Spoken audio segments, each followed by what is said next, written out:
नमस्कार, मी जुई गडकरी. माझी फॅमिली कर्जतला असते. आमची जॉईंट फॅमिली आहे आणि पूर्ण बिल्डिंगमध्ये आम्ही सगळे गडकरीच आहोत. त्यामुळे आमचंच घर आणि मागे दरवर्षी आम्ही होळी लावतो. आणि मग त्यानंतर सगळ्यात महत्त्वाची गोष्ट म्हणजे आमच्या घरी कोणी कितीही बिझी असेल, कुठेही कामाला गेलेलं असेल, तरी आम्ही सणाच्या वेळेला म्हणजे गणपती, दिवाळी, होळी ह्याला आम्ही कर्जतला सगळे एकत्र भेटतोच. सो आम्ही सगळे एकत्र येतो, रात्री होळी लावतो. आणि त्यानंतर सगळ्यात महत्त्वाची गोष्ट म्हणजे आम्ही तिथे पोपटी पण बनवतो.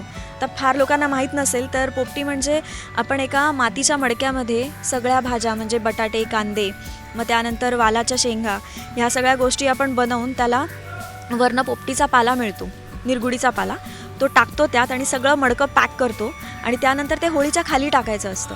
आणि जेव्हा होळी पण फुल मस्त लागते त्यानंतर ते मडकं काढायचं आणि त्यामध्ये ज्या हाफ कुक्ड अशा भाज्या मिळतात त्या खायच्या. सो आमचा तो एक खूप महत्त्वाचा एक असा टाईमपास असतो तिकडे आणि खूप मजा येते हे करायला. सो आमचा दुसरा दिवस म्हणजे धुळवडीचा दिवस हा कर्जतमध्ये आम्ही घरामध्ये एक मस्त गेट टुगेदर ठेवतो. छान हवं ते जेवण करतो, भरपूर फिश, नॉनव्हेज जे काय असेल, बिकॉज बेसिकली मला खूप आवडतं त्यामुळे ते सगळं करतो आणि आम्ही खूप जास्त छान सेलिब्रेट करतो. मला आठवतं आहे की आमच्या घरी खेळून मी अजून 2-3 वाड्यांमध्ये पण जायचे. कर्जतला वाडे असे बेसिकली होते.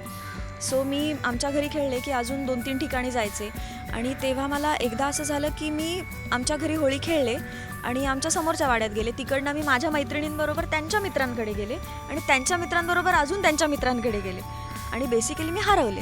म्हणजे कर्जतमध्येच मी हरवले. मला आठवतच नव्हतं की आता आपण घरी कसं जायचं. सो रडू यायला लागलं आणि तेव्हा काय मोबाईल नव्हते आपल्याकडे आणि म्हटलं बापरे आता कोणाला कॉल करायचा. पण तेवढ्या आणि तोंड मुळात माकडासारखी रंगलेली होती त्यामुळे कोणीच मला ओळखायलाही तयार नाही की कोणाची मुलगी आहे. मग सांगितलं की मी ह्यांची मुलगी आहे. मग त्यांनी सांगितलं अच्छा ते तिथले गडकरी का. मग आणि तसं मग मला त्यांनी घरी सोडलं. सो ती होळी मी कधीच विसरणार नाही आणि मी संध्याकाळी 4:30-5 वाजता घरी पोचले होते. तोपर्यंत माझ्या आईवडिलांचं BP हाय झालं होतं की आपली मुलगी हरवली की काय.